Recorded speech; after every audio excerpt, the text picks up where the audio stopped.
by Madison Lilley. We're going to have Madison go ahead and start with an opening statement. Yeah, before we get started here, just want to acknowledge and offer our sincere condolences for the Clark family, the Kentucky basketball family, and Kentucky athletics as a whole. We really take a lot of pride in how we play for other teams and how we really are a family. So sending prayers and thoughts during this tough time. Thank you. We will now take questions from the media. Please use the raise hand function to indicate you would like to ask a question. Our first question comes from Austin Miller.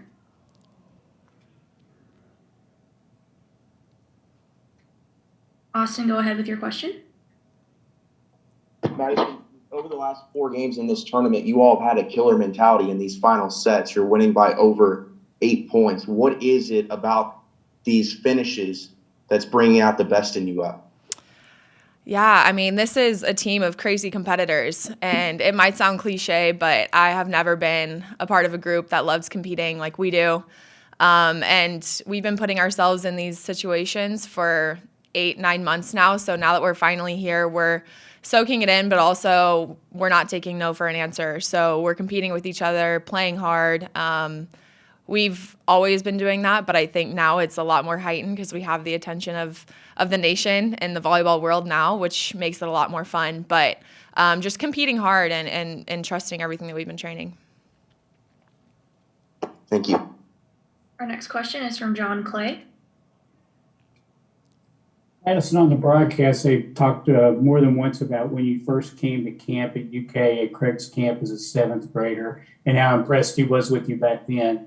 And he was just saying you could have gone pretty much to any place you wanted to go to in the country. What did you see about Kentucky, and did you see it progressing to the point where you would be here a day away from playing for the national championship? Yeah, it's crazy. I mean, it's a long time coming, to say the very least, to think about when I started coming to camp and when I committed, and now I'm here. I'm 22 and in my last season here at Kentucky, and after making history, and this is everything that I planned to do. This is why I came here, why I chose Kentucky, and I think the reason that it was the perfect fit and has been everything I've wanted and more is because of the people, because of our coaching staff.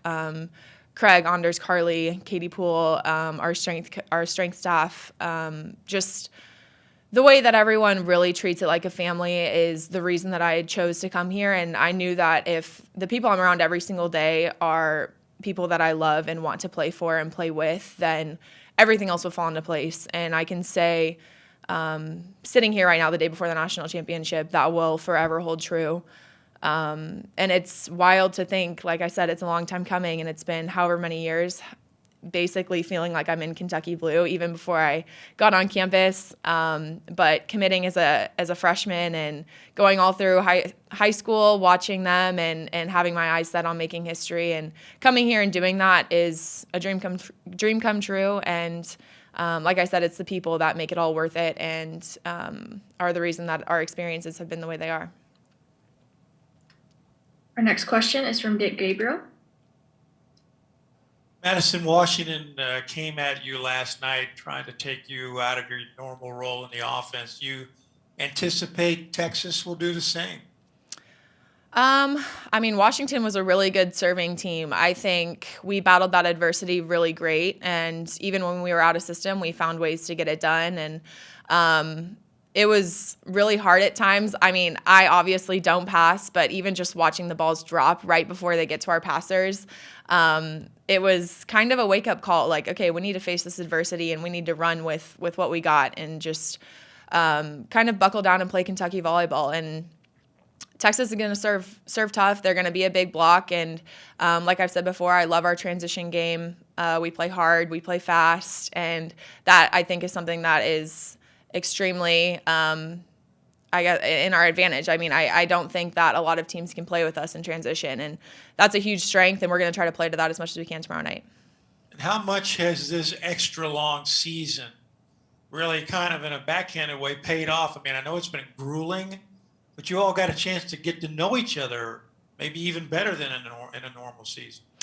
Yeah, I mean, especially the trust in moments like last night, even just being down and being able to trust our teammates in an environment where there's more fans, more lights, more media, all of that, just being able to lean in and the trust that we have is where it is and has developed so much because of how much time we've had. And that is something that has been so beneficial for us, and can't say enough how happy I am that we were able to play in the fall. And I remember when that was, we weren't sure if we were going to be able to do that. And I remember how hard that was to come to terms with. And then finally getting the news that we're going to do this thing, we're going to play this fall, and then we're going to come back and play this spring. And the NCAA announcing that we're going to have a championship. I mean, all of those moments were so pivotal for us because it allowed us to really put our eyes on what we were going after, and just going in every single day, taking it day by day, but knowing what we were going after, and just fine-tuning skills and the trust and the communication, all of that. And to see it all kind of come together right now is rewarding beyond belief. Next question is from Eric Olson. Yeah, Madison, Eric Olson with the Associated Press. Wanted to ask you a little bit about this odd tournament structure because of the situation with COVID. You guys have been here now for 2 weeks as opposed to bouncing around from site to site like you would in a normal year. I mean, does it feel like you've been here for quite a long time? And how do you think you and your teammates have handled that? Yeah, it does feel like it's been a little while here in the bubble, but we have all adjusted so great, and I'm so proud of us for the way that we've handled it, because it can get monotonous and it can kind of seem like Groundhog Day, but we have done an awesome job, whether it's going on walks. We did a fun painting class. We're playing cornhole. We have Uno. We're doing Jenga. We have all of the stuff to kind of make it feel a little more normal, I guess. Back at home, we basically all live with our teammates anyway, so we are around each other a lot, and we are a family, so it actually has been pretty awesome. But it definitely has provided some consistency as well, though, and I think that is something that we are definitely using to our advantage, and it definitely looks different, and I wish that we could have hosted the first couple rounds and played back in Lexington for a little bit longer, but I can't imagine it being any different now. And like I said, we've adapted really well, and it's been really fun. I think we've created more memories here in Omaha than we would in a normal year, so that's definitely a plus, especially for it being our last little go-around to seniors, so I know we'll cherish that. But it's been good, and it has been a long time, but I'm excited to leave here with a dub tomorrow night. Can you, just to follow up, tell me about that painting class? Did like someone come in and you guys all lined up behind your easels, and what did you paint?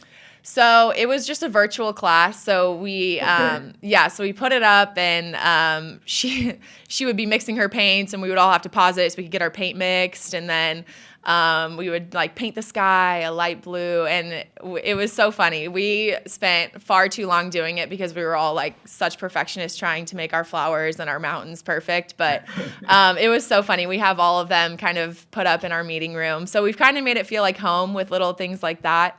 But it's stuff like that helps separate the days, and it's been fun, and that definitely has been one of my favorite parts of the trips outside of volleyball. So Thank you. Our next question is from Lincoln Arneal. Madison, you talked about all the benefits that you gained off of playing in the fall and kind of transitioning into this season. What challenges were there that you had to deal with the elongated season and the structure of the double season, if you will? I mean, physically, it's tough. This is double what we're used to playing. And so I think especially after we got done in the fall, just taking care of our bodies and also staying in really good shape in the months of November and December, and coming back in January ready to hit the ground running. That's something that we hold each other accountable with as much as we can. We have little groups that we text in what workouts we're doing, how like our sweaty pictures.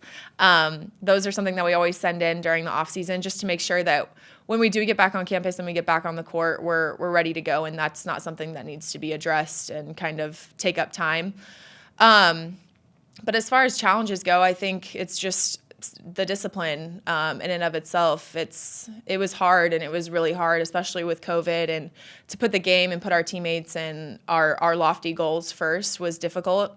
And I think all athletes can say that it has not been easy in any realm of COVID.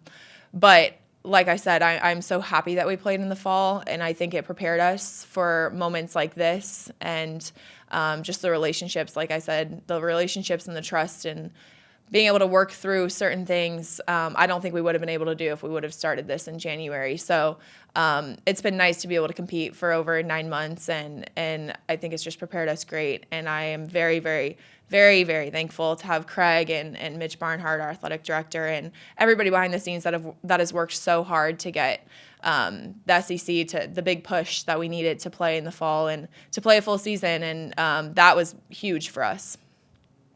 Being from Kansas City, do you have a lot of family and friends coming up for the tournament this weekend? Just a couple-hour drive north?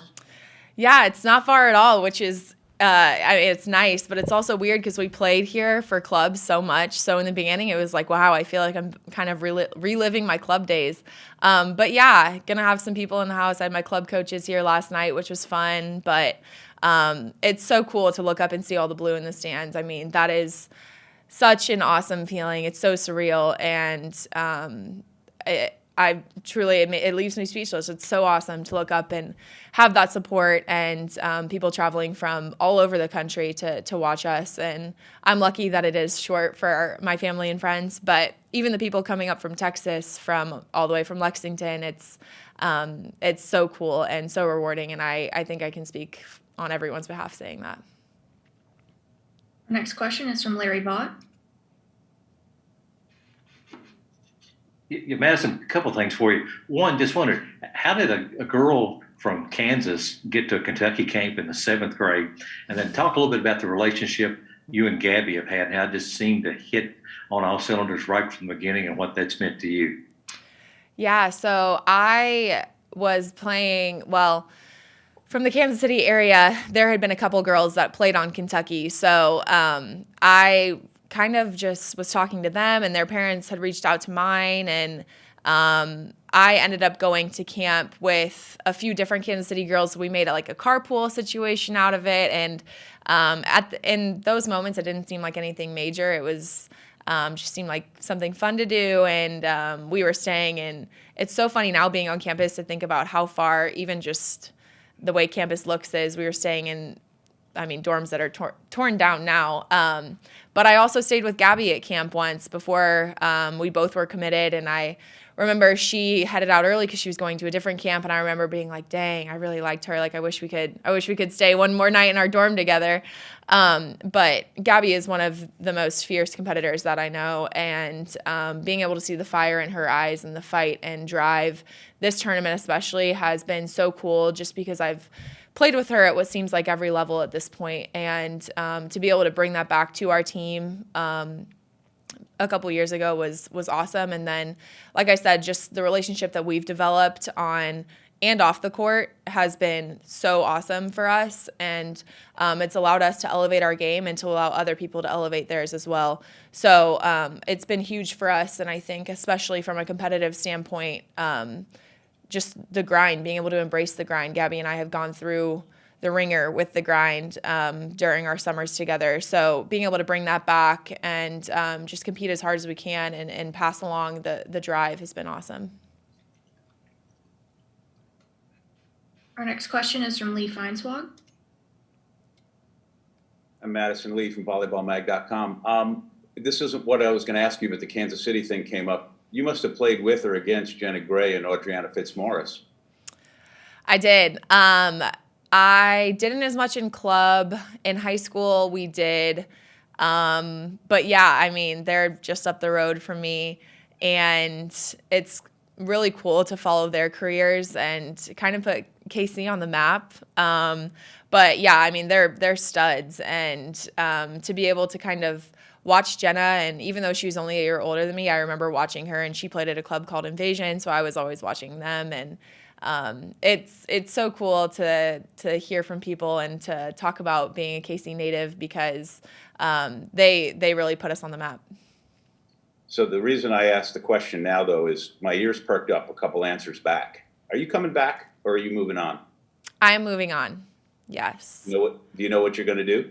I don't. I'm really, focusing on tomorrow for sure. And then after that, just debriefing and kind of just enjoying the college life and enjoying my time with my roommates. That's kind of at the top of my priority list, is just to kind of bask in everything and just kind of debrief. I think that's critical, and I think the athletes that have played in the spring and didn't really get that time as a normal college student can probably attest to that as well. But I don't know yet, and I think that's okay. And I think it's okay to not know, and I think it's okay to be different. And the rest of the senior class might have plans, and I'm okay with not having a plan right now. And things will fall into place. I know they will, but yeah, that's kind of the plans of no plan, I guess.